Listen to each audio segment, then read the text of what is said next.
యాక్చువల్గా ఈ song hook line ఆయన నోట్లోంచి వినాలి, ముందే ఆయన నోటి నుంచి వింటేనే హై వస్తుంది, ముందు రివీల్ చేయకూడదని చెప్పి దీనికి ఏ ముహూర్తాన ఆరా ఆఫ్ వస్తుందని పెట్టామో ఇవాళ ఇక్కడికి వచ్చిన ప్రతి ఒక్కళ్ళలో ఆరా కనబడుతుంది. ఆరా అంతా మల్లారెడ్డి విశ్వవిద్యాపీఠలోనే ఉంది. Thank you so much. నిజంగా సండే కదా చాలా తక్కువ మంది వస్తారనుకున్నా, బట్ నేను ఎక్స్పెక్ట్ చేసినట్టు చాలా ఎక్కువ మంది వచ్చారు. Thank you so much. And ఈ ఆపర్చునిటీ ఇచ్చిన ఎంటైర్ మల్లారెడ్డి విశ్వవిద్యాపీఠ్ యాజమాన్యానికి, ప్రీతి రెడ్డి మ్యామ్కి మేము మనస్ఫూర్తిగా థ్యాంక్స్ చెప్పుకుంటున్నాం అండి. Thank you so much. సార్కి, శరత్ సార్కి మనస్ఫూర్తిగా థ్యాంక్స్ చెప్తున్నాం. థ్యాంక్ యూ సో మచ్ అండి. ఒక సినిమాలో ఒక సీన్లో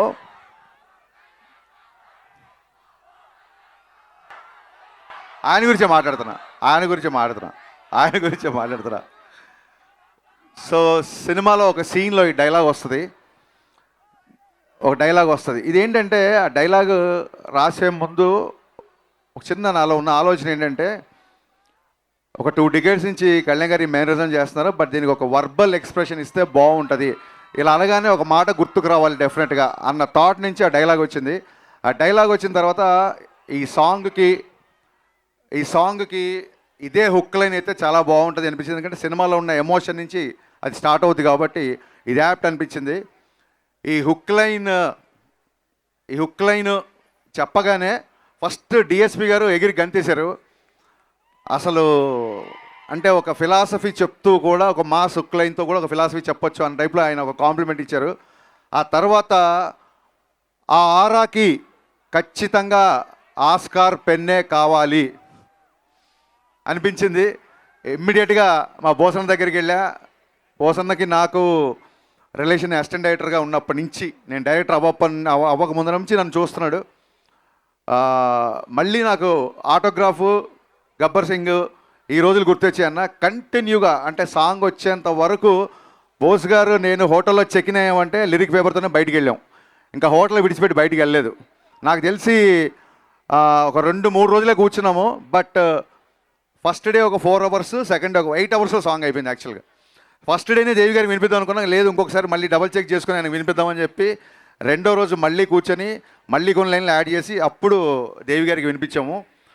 ఇది ఇప్పుడు కళ్యాణ్ గారి మీద నాకున్న ప్రేమ, అభిమానం, రెస్పెక్ట్ మీకు అందరికీ తెలుసు. బట్ ఈ సాంగ్కి ఏంటంటే ఇది ఒక అభిమానంతో వచ్చిన పాట కాదు, కంప్లీట్గా ఆయన లైఫ్ స్టైల్ని, ఆయన జర్నీని, అభిమానం కంటే ఎక్కువ కూడా ఒక అవగాహనతో వచ్చిన సాంగ్ ఇది.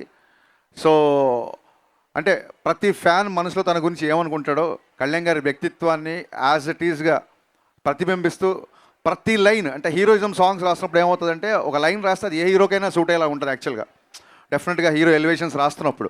బట్ ఈ పాట నేను ఇందాక ముందే వీడియోలో చెప్పినట్టు మీరు ఏ లైన్ విన్నా కళ్యాణ్ గారికి గుర్తొస్తారు. ఫర్ ఎగ్జాంపుల్ బోస్ గారు చెప్పినట్టు కళ్యాణ్ గారి జర్నీ అటు సినిమాలు కానీ అటు పాలిటిక్స్ కానీ అంత ఈజీగా రాలా, ఊరికే ఓవర్ నైట్లో వచ్చేలా.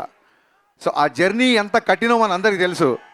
సో దానికి సంబంధించిన లైన్, నా ఫేవరెట్ లైన్ ఏంటంటే, మెత్తని మట్టిలో మొలిచిన మొలకవు కాదోయ్ నువ్వు, బండరాళ్లను బద్దలు కొట్టిన మొండి మొక్కవు నువ్వు. ఈ లైన్ నాకు నా ఫేవరెట్ లైన్. అంటే ప్రతి లైన్ నా ఫేవరెట్ లైన్సే లిరిక్స్లో ఉన్నాయి, బట్ ఎక్కువగా హత్తుకునే లైన్ ఇది. అలాగే అసలు డబ్బుకి ఏ మాత్రం కూడా అంటే దాన్ని ఏమంటారు, డబ్బుకు లొంగని వ్యక్తి అని గట్టిగా చెప్పవచ్చు. ఎందుకంటే ఇట్స్ నా పర్సనల్ ఎక్స్పీరియన్స్. గబ్బర్ సింగ్ తర్వాత మా కాంబినేషన్లో చాలామంది సినిమాలు, కొంతమంది కార్పొరేట్ వాళ్ళు వచ్చి యాడ్స్ ట్రై చేద్దామంటే కళ్యాణ్ గారికి 2012లోనే, ఆ రోజుల్లోనే ఆల్మోస్ట్ అప్పటికి పాన్ ఇండియా అనే టర్మే లేదు, కానీ ఆల్మోస్ట్ షారుఖ్ ఖాన్ యాడ్స్కి తీసుకున్నంత రెమ్యునరేషన్ ఆఫర్ చేశారు కళ్యాణ్ గారికి.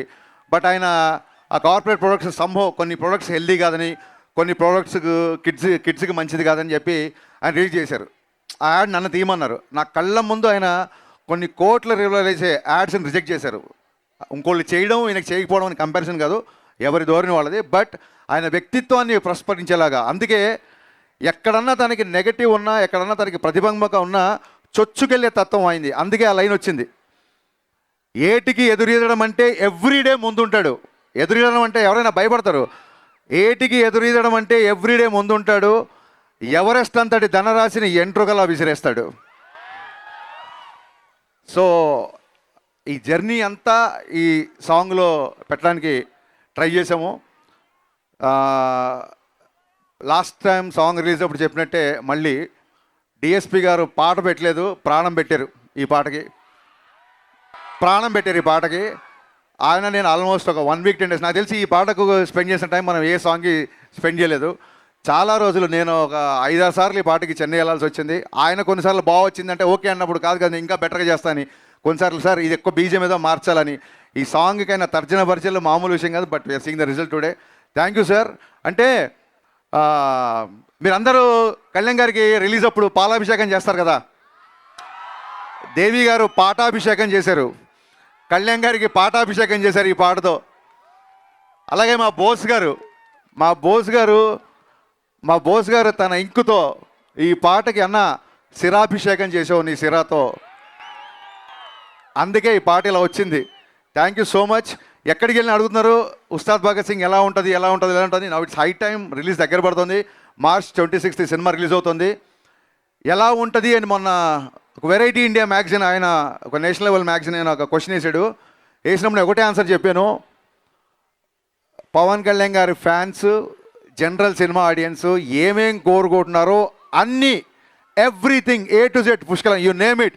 పాటలు, డ్యాన్సులు, డైలాగ్స్, ఎంటర్టైన్మెంటు, యాక్షను, ఈవెన్ చాలామంది కల్ట్ ఫ్యాన్స్ ఆయన డ్రెస్సింగ్ స్టైల్ ఫాలో అవుతుంటారు. ఆయన డ్రెస్సింగ్ స్టైలు అండ్ ఎంత పర్టికులర్ అంటే మీ అందరికీ నచ్చే హెయిర్ స్టైలు, డ్రెస్ స్టైల్ ఒకటే కాదు, మీ అందరికీ నచ్చే హెయిర్ స్టైలు.